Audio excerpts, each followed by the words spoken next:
अस्सलामु अलैकुम वरहमतुल्लाह। नाज़रीन कैसे हैं? मुझे उम्मीद है कि आप लोग खैरियत से होंगे। अल्लाह तबारक व तआला आप लोगों को ऐसा ही हमेशा खुश रखें। दोस्तों, आज मैं फिर एक नए टॉपिक के साथ आप नाज़रीन के सामने हाजिर खिदमत हूँ। ज़रूर आप लोग इसको सुनना है। आक़ाए मदनी सल्लल्लाहु अलैहि वसल्लम ने एक मरतबा हज़रात सहाबा किराम रिज़वानुल्लाह ताला अलैहिम अजमाइन को एक मिसाल देकर समझाया। बहुत उम्दा मिसाल है। ये नबी करीम सल्लल्लाहु अलैहि वसल्लम की ज़ुबान से निकले हुए मिसाल है। ज़रूर आपको सुनना है, इसको मिस नहीं करना है। मिसाल ये है कि अल्लाह के नबी सल्लल्लाहु अलैहि वसल्लम ने फरमाया कि एक शख्स से है, उनका 3 भाई है उसका। अब एक भाई को बुलाकर पूछता है कि देखो, अगर मैं बीमार हो जाऊं तो मेरे लिए तुम क्या कर सकते हो? तो वो भाई कहता है कि अगर तुम बीमार पड़ जाओगे तो मैं तुम्हारे लिए बीमारी में इलाज करूंगा, रुपया पैसा खर्चा करूंगा, तीमारदारी करूंगा। फिर दूसरे भाई को बुलाकर पूछता है कि देखो, अगर मैं बीमार पड़ जाऊं तो मेरे लिए तुम क्या कर सकते हो? तो वो भाई कहता है कि मैं तुम्हारी तीमारदारी करूंगा। अगर तुम्हारी इस हालत में मौत हो गई, फुवत हो गई, तो मैं तुम्हारा जनाजा लेकर कब्रिस्तान तक लेकर जाऊंगा और वहाँ जाकर दफन उपन करा के फिर मैं वापस आ जाऊंगा। फिर तीसरे भाई को बुलाकर पूछा कि अगर मैं बीमार पड़ जाऊं तो तुम मेरे लिए क्या कर सकते हो? तो वो भाई ने कहा कि बीमारी के हालत में भी मैं तुम्हारा साथ हूं और सेहत के हालत में भी तुम्हारे साथ हूं, और तुम जब मर जाओगे तो मैं तुम्हारा साथ चलूँगा, और तुम कब्रिस्तान में जब तुमको दफन कर दिया जाएगा तो कब्रिस्तान में भी मैं तुम्हारा साथ जाऊँगा, और क़यामत के दिन जब तुम्हारा नेक आमाल तराजू में तौला जाएगा उस वक्त भी मैं तुम्हारे नेक पलरे में बैठ कर उसको वज़न कराऊँगा। तो आक़ाए मदनी सल्लल्लाहु अलैहि वसल्लम ने फरमाया, पहले के 2 भाई वो तो बेकार साबित हुआ। पहला भाई जो था वो माल था, दूसरा भाई जो था वो आपके आल व अयाल है, और तीसरा भाई जो है आपका नेक आमाल है।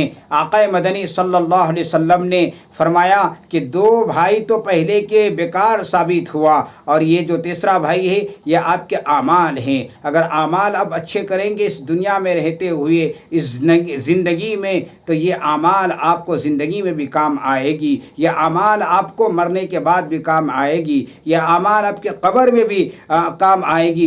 कब्र ऐसी जगह है, कब्र रोज़ाना पुकार कर कहती है कि मैं गुर्बत का घर हूँ, मैं कीड़े मकोड़ों का घर हूँ, मैं सांप और बिच्छू का घर हूँ। मेरे पास अगर आओगे तो संभाल कर आना, मेरे पास अगर आओगे तो तैयारी के साथ आना, मेरे पास अगर आओगे तो इस जगह आने से पहले इसकी तोशा तैयार कर लेना। हज़रत उस्मान गनी रज़ी अल्लाह ताला अन्हु साहबी रसूल हैं, वो अल्लाह के रसूल सल्लल्लाहु अलैहि वसल्लम की हदीस बयान करके इतना रोते थे। हजरत सहाबा कहते कि जब आप जन्नत और जहन्नम का तज़किरा करते हैं तो इतना नहीं रोते हैं जितना कि कब्र के अज़ाब और कब्र के मुश्किलात का जब बयान करते हैं, कब्र का जब तज़किरा आप सामने आ जाता है, आप करते हैं, तो आपके आंखों से इतना आंसू जारी हो जाता है कि दाढ़ी मुबारक तर हो जाती हैं। उस्मान गनी ने फरमाया कि देखो, कब्र आखिरत की सारी मंजिलों में से पहली मंजिल है।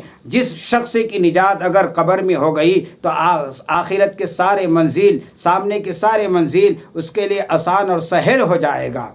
यानी कब्र इतनी ख़तरनाक जगह है, कब्र इतना घबराहट और गुर्बत का घर है, तन्हाई का घर है, इसलिए कब्र सारी आखिरत की मंजिलों में से पहली मंजिल है। जिस शख्स का यहाँ कब्र में अगर निजात हो गई तो गोया कि सारे मंजिल इसके लिए आसान और सहल हो जाएगा। इसके लिए हमें तैयारी करने के लिए अल्लाह रब्बुल इज़्ज़त ने हमें ज़िंदगी अता की है। इस ज़िंदगी में रहते हुए हमें आखिरत की तैयारी करने हैं। दोस्तों, अल्लाह ने जो हमारी ज़िंदगी दी है, हमें इस दुनिया पर मबऊस फरमाया है, अक्ल सलीम देकर, अक्ल शऊर देकर हमें अल्लाह ने इस दुनिया पर भेजा है, तो आखिरत की तैयारी करने के लिए भेजा है। अल्लाह के नबी सल्लल्लाहु अलैहि वसल्लम ने इरशाद फरमाया, 5 वक्त की नमाज जो शख्स अपनी पाबंदी के साथ, अदायगी के साथ पढ़ेगा तो उसके लिए कल क़यामत के दिन ज़मानत दूंगा, उनके लिए शफाअत करूंगा।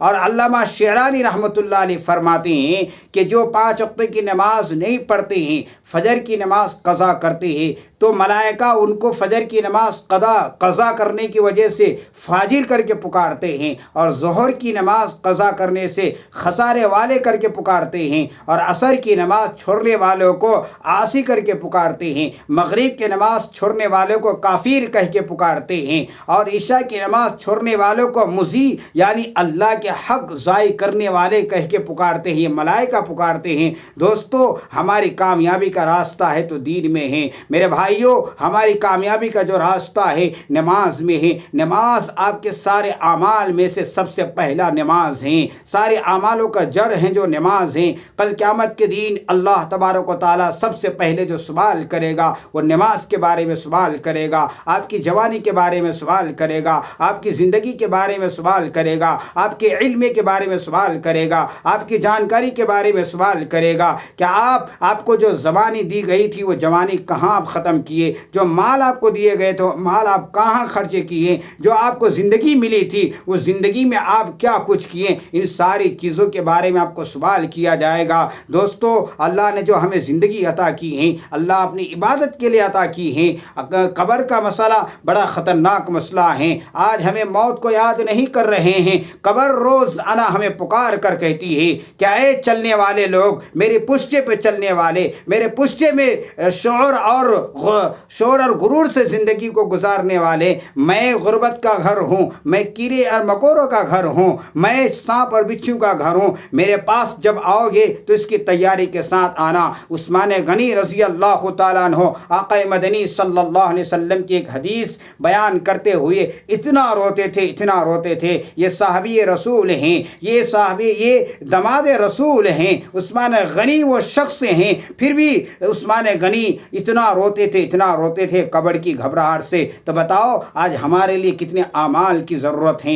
हम तो फिर भी जो है नमाज छोड़ने वाले हैं, हम जो भी हैं फिर भी शरीयत से बगावत करने वाले हैं, रसूलुल्लाह की सुन्नतों से पामाल करने वाले हैं। दोस्तों, आज हमें कितनी अमल की ज़रूरत है, हमें अपनी ज़िंदगी में हमारी इस्लाह की कितनी ज़रूरत है। दोस्तों, मुझे उम्मीद है कि इन हदीसों से आपके दिल ज़रूर पेचीदा हुआ होगा, आपको ज़रूर सबक मिला होगा। मेरे दोस्तों, उस्मान गनी फरमाते हैं कि कब्र ऐसी जगह है, कब्र आखिरत की मंजिलों में से सबसे पहली मंजिल है। कब्र में जब मुनकीर काफिर बेनमाजी को दफन किया जाता है तो कब्र का सलूक ये होता है, कब्र कहता है कि ऐ शख्स, मेरे पुश्ते पे चलने वाले जितने भी लोग थे इन सारी लोगों में से बिल्कुल नागवार और नापसंद तू ही था। आज तू मेरा हवाला हुआ है तो मेरा सुलूक देखेगा। कब्र उसके बाद उसको इतना दबाता है कि एक पसलियाँ दूसरे में घुस जाता है। रसूलुल्लाह ने मिसाल देकर फरमाया, एक हाथ की उंगलियां दूसरे हाथ की उंगली पर डालकर समझाया कि कब्र इस तरीके से दबोचता है, उसको दबाता है कि पसलियाँ एक दूसरे में ऐसा घुस जाता है। वो मुर्दार का ये हालत होती है। और ऐसे अज़दी, ऐसे सांप, ऐसे बिच्छू उसके कब्र में मुसल्लत कर दी जाती हैं कि एक सांप भी अगर इस दुनिया के पहाड़ में डंग मार दे तो वह पहाड़ रेजा रेजा हो जाए, ज़मीन पर फूंक मार दे तो क़यामत तक घास उगलना वो ज़मीन बंद कर दें। ऐसा आलम है जहन्नम का, ऐसा आलम है कब्र का, ऐसा सलूक है जहन्नम का, ऐसा सलूक है कब्र का। जब एक नमाजी मोमिन कामिल को दफन किया जाता है तो कब्र उसके लिए इस्तकबाल करता है, कब्र उसके लिए खुश आमदीद कहता है। कब्र कहता है कि कितना अच्छा हुआ कि तुम मेरे पास आ गया। ज़मीन पर रहे, ज़मीन पर मेरे पुश्ते पर जितने लोग चलते थे इन सारे लोगों में से सबसे पसंदीदा शख्स तू ही था मेरे लिए। तुम्हारे लिए आना मुबारक है, खुश आमदीद है। फिर कब्र मुंताहे नज़र, आज हम जो कब्र मुर्दार को रखने के लिए खोदते हैं तो कितना चौड़ा होता है, 7 हाथ चौड़ा होता है और 5 फीट या 7 फीट लंबा होता है कब्र, उसमें दफन करते हैं। मगर अल्लाह तबारक व तआला इस नेक आमाल की बदौलत उस कब्र को मुंताहे नज़र, यानी जहाँ तक हमारी नज़र पहुँचती है वहाँ तक कब्र को खोल दिया जाता है और जन्नत के दरवाज़े खोल दिया जाता है और दिखाया जाता है कि ऐ शख्स, तेरे लिए यही कब्र, यही ठिकाना है जन्नत। फिर उसको जन्नत का लिबास पहना कर सुला दिया जाता है। हदीस में आता है कि वो दुल्हन के जैसा सो जाता है। फिर क़यामत की जीन जब इसको उठाया जाएगा तो ये शख्स से पूछा जाएगा कि ये शख्स तुमने कितना दिन या कितने रात सोए हुए। ये शख्स कहेगा कि बस चंदे घंटा, यानी तो एक दिन या एक रात में सोया हूँ। हालांकि कितने हज़ार साल सोने के बाद उठेगा ज़रा भी महसूस नहीं होगा।